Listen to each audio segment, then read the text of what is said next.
फिर भी मैं समझ सकता हूँ आखिर लोगों की मजबूरियाँ, क्योंकि उतने मकान भी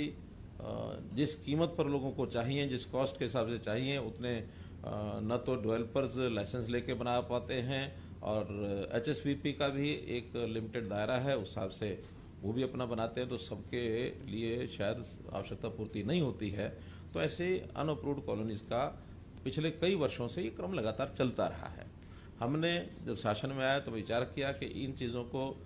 कैसे दुरुस्त किया जाए, ठीक किया जाए, तो उस क्रम को आगे बढ़ाया। हमारे डिपार्टमेंट, चाहे अर्बन लोकल बॉडीज़ है, चाहे टाउन कंट्री प्लानिंग है, इवन गांव के आसपास भी कुछ कॉलोनियाँ बनती हैं, तो रूरल डेवलपमेंट को भी कहा है कि रेगुलेटेड कॉलोनीज़ की संख्या बढ़नी चाहिए, और जो पहले बन गई हैं उन पर कुछ ना कुछ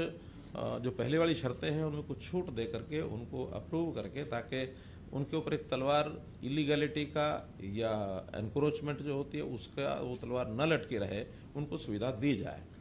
2014 से 22 तक 685 कॉलोनी हमने नियमित की थी, और उसके बाद बहुत बड़ी संख्या में लोगों ने अप्लाई भी किया, हमने रजिस्ट्रेशन कराया। उसमें आज फिर इस वर्ष 2023 के अंदर पीछे 131 कॉलोनी का नोटिफिकेशन हुआ भी था, लेकिन उस समय टाउन कंट्री प्लानिंग की ओर से वो सारा तैयार नहीं था। आज कुल मिलाकर दोनों विभागों की ओर से, अर्बन लोकल बॉडीज़ और टाउन कंट्री प्लानिंग की ओर से मिलाकर वो 131 भी उसमें मिला ली गई हैं, तो 450 नई कॉलोनी को अप्रूवल ये दिया जाता है, जिसका सारा फॉर्मेलिटीज़ जो है वो दोनों विभागों ने पूरी कर ली है। नोटिफिकेशन या तो हो गया होगा या फिर आज हो जाएगा। ये भी बताना चाहूँगा कि पिछले हमारी सरकार से पहले 10 साल में जो अनधिकृत कॉलोनियाँ थी वो 874 अप्रूव हुई थी, और वो भी अप्रूव हुई। अब ये हमारे कार्यकाल में 1135 नई कॉलोनियाँ अप्रूव हो गई हैं, लेकिन आज भी 1856 कॉलोनियाँ और ऐसी हैं जो या तो अंडर प्रोसेस हैं, जो अप्रूव की जा सकती हैं, कुछ ऐसी हैं जो नॉर्म्स को पूरा नहीं करते हैं, वो अभी करने लायक नहीं हैं। उसमें आगे चल करके देखेंगे कि किस प्रकार से उसमें से रास्ता निकाला जा सकता है, क्योंकि जो छूट है मुख्य रूप से मार्गों की हमने दी है। अभी कॉलोनी की अप्रोच 6 मीटर की होनी चाहिए, और इंटरनल रोड्स 3 मीटर से छोटी नहीं होनी चाहिए, क्योंकि ऐसा माना जाता है कि 3 मीटर एक आवश्यक ऐसी चौड़ाई है जिसमें वहाँ की कोई भी आकस्मिक सेवाएं भी देने के लिए वो आवश्यक है। मानो आकस्मिक में सबसे ज़्यादा होता है, कहीं आग लगने का भी कई बार ऐसा चांस बनता है, तो कम से कम अग्निशमन जो संयंत्र लेकर के जाने वाली गाड़ी है वो जल्दी से वहाँ पहुँच सके, नुकसान होने से बचाया जा सके। और वैसे भी कोई एक गाड़ी जा रही है, एक आ रही है, दोनों को मिला करके भी कम से कम 3 मीटर का मतलब ये है कि 16 फुट जगह ये आवश्यक है, अगर 2 गाड़ियाँ भी आसपास से पार करनी है तो इस प्रकार से इसको कुछ छूट देते हुए 10 फुट हो गया, 3 मीटर और 10 फुट, तो 10 फुट में तो एक गाड़ी ही निकल सकती है, 2 गाड़ियाँ तो निकल भी नहीं सकती हैं। तो अगर एक गाड़ी निकलेगी तो दूसरी गाड़ी को गली के बाहर ही रोकना पड़ेगा, लेकिन न्यूनतम इसलिए किया है कि क्योंकि लोग बना चुके हैं, इसलिए अगर उनको अप्रूव नहीं करते हैं तो उसमें ये कठिनाई की आ सकती है। तो कुल मिलाकर आज 450 कॉलोनियाँ जो है अप्रूव की जाती हैं। हमारे यहाँ जिलानुसार भी जो आंकड़े हैं, ऐसी चाहे वो अप्रूव हुई हैं चाहे नहीं हुई हैं, शुरू से लेकर अब तक जो कॉलोनीज़ हैं उसमें अगर मैं टोटल कॉलोनीज़ की बात करता हूँ तो ये 1340 और 966, ये लगभग 2200 कॉलोनीज 2300 कॉलोनीज ऐसी हैं जिनका अप्रूवल या तो हो गया है या होना है। जो मैंने बताया इसमें बाकी भी बचे हैं। जो बड़े ज़िले हैं, जो 150 से भी ज़्यादा कॉलोनियाँ जहाँ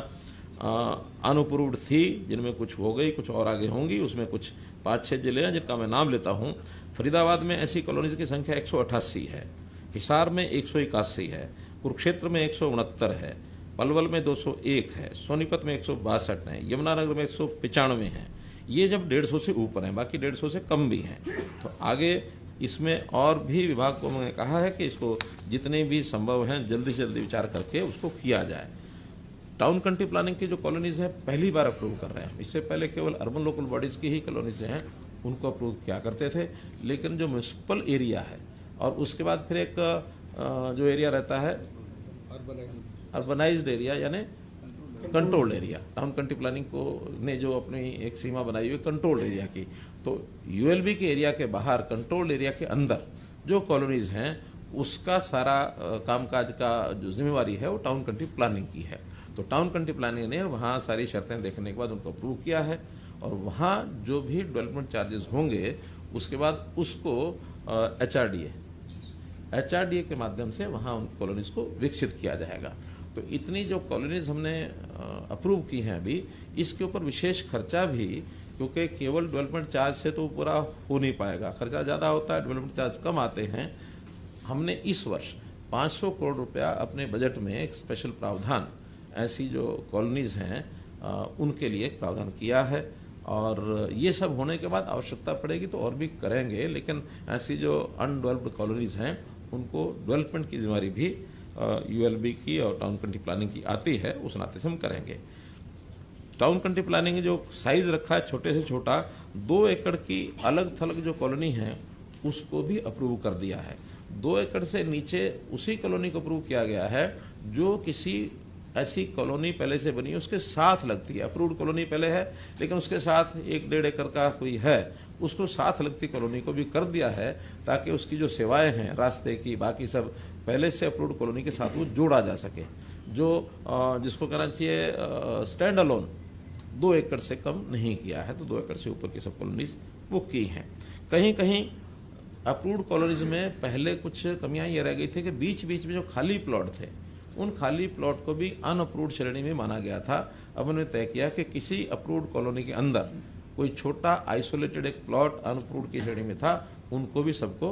अप्रूव कर दिया है, ताकि वो जो बीच बीच में अनअप्रूव्ड की श्रेणी दिखा करके और कुछ खेल भी चलते थे, वो खेल सारे हमने बंद कर दिए हैं। इन सब कॉलोनीज़ को हमने कहा कि पहले तो शर्त थी कि वहाँ कोई एक रेजिडेंट वेलफेयर एसोसिएशन बना करके वो यानी अप्लाई करे। बाद में बहुत जगह पर वो बना नहीं पाए हैं, और बनाई तो रजिस्टर्ड नहीं थे, तो उस शर्त को हमने ख़त्म किया कि अब कोई भी उस कॉलोनी के 5 नागरिक जिनका मकान उसमें है वो मिल करके अगर अप्लाई करते हैं तो उस कॉलोनी को रजिस्ट्रेशन मान लिया जाएगा, उसके ऊपर हम काम करेंगे। और इन कॉलोनीज़ का जो शुल्क है डेवलपमेंट चार्जेस, उसके अंदर दोनों ने विभागों ने अपना अपना अलग अलग रखा है। पहले से जो ULB का है वो सीधा सीधा कि जो वहाँ का रेट है यानी कलेक्टर रेट, उस कलेक्टर रेट का 5% जो है डेवलपमेंट चार्ज जब भी उनकी कोई रजिस्ट्री होती है, कोई इंतकाल होता है या कोई और उनको ज़रूरत पड़ती है, उसी समय वो जमा करा सकते हैं। पहले चाहें तो पहले भी करा सकते हैं, कराना मना नहीं है, बल्कि पहले कराने का एक लाभ ये भी होता है कि आज की दर के ऊपर 5% उनको देना होगा। मान लो अगर वो देर करते हैं और बाद में वो कलेक्टर रेट बढ़ जाता है तो फिर बढ़े हुए दर के हिसाब से देना पड़ेगा। तो इसलिए ये जो कलेक्टर रेट है इसकी संभावना साल दर साल बदलने रहने की होती है, तो बदलने का वजन आगे न पड़े, इसलिए मैं तो अपील यही करूँगा कि जितना जल्दी हो सके उस डेवलपमेंट चार्ज को जमा कराएं, ताकि उनका जो बोझ है वो समाप्त हो जाए। फिर भी अगर कोई नहीं कर सकता तो बाद में भी करना चाहे कर सकता है, लेकिन जो ट्रांजैक्शन कोई होती है तो उसके समय उसको जो किया जाएगा। हमने पिछले दिनों में जो अनऑथराइज कॉलोनीज हैं उनकी सेल डीड को भी बंद किया था, और सेल डीड को इसलिए बंद किया था कि कम से कम आगे कोई भी अनऑथराइज कॉलोनी डेवलप ना हो। ये हमने 1 जुलाई 2022 को किया था। उस समय एक विषय आया था कि 1 जुलाई 2022 तक भी कुछ लोगों ने सेल एग्रीमेंट कर लिए थे, या उससे पहले जो एग्रीमेंट टू सेल कर लिए थे, तो उसको हमने तय किया कि जिनका पहले से सेल एग्रीमेंट टू सेल अगर ये किया हुआ है सेल डीड वगैरह, तो उसको बेचा हुआ माना जाएगा, उनको भी उसमें रजिस्ट्री उसकी बाद में कराई जा सकेगी।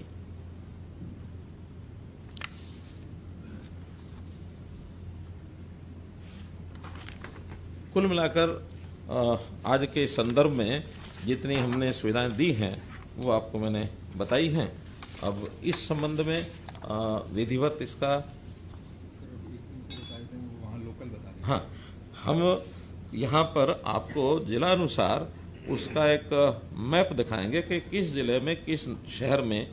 क्या स्थिति है, और इसी दौरान यहाँ के कार्यक्रम से मैं जो हर स्थान पर आज हमने कॉलोनी के हिसाब से या कहीं कहीं नगर के हिसाब से वहाँ पर ये सारा कार्यक्रम चल रहा है, तो उन नगरों में या उन जिला केंद्रों में उस जिले की अथवा उस नगर की कॉलोनीज वहाँ के स्थानीय जो आयोजक हैं उसको दिखा सकेंगे। और अब हम वहाँ से डिस्कनेक्ट होकर के आपके सामने पूरे जो प्रदेश का ये जो नक्शा है ये आपके सामने रखेंगे। तो इसी के साथ में जो लोग ऑनलाइन जुड़े हैं उन लोगों का आभार करते हुए और यहाँ उनको डिस्कनेक्ट करने के लिए मैं कहता हूँ।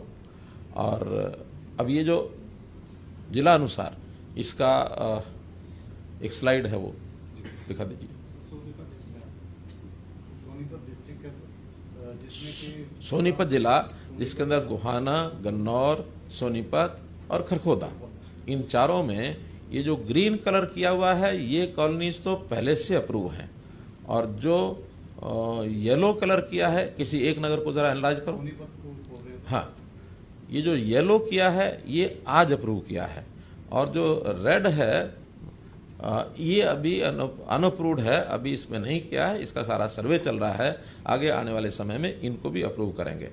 और ये जो ग्रीन एरिया है ये एग्रीकल्चर लैंड है, यहाँ पर आगे किसी प्रकार की अनऑथराइज्ड कॉलोनी बनाना ये वर्जित है। उस पर हमारा टाउन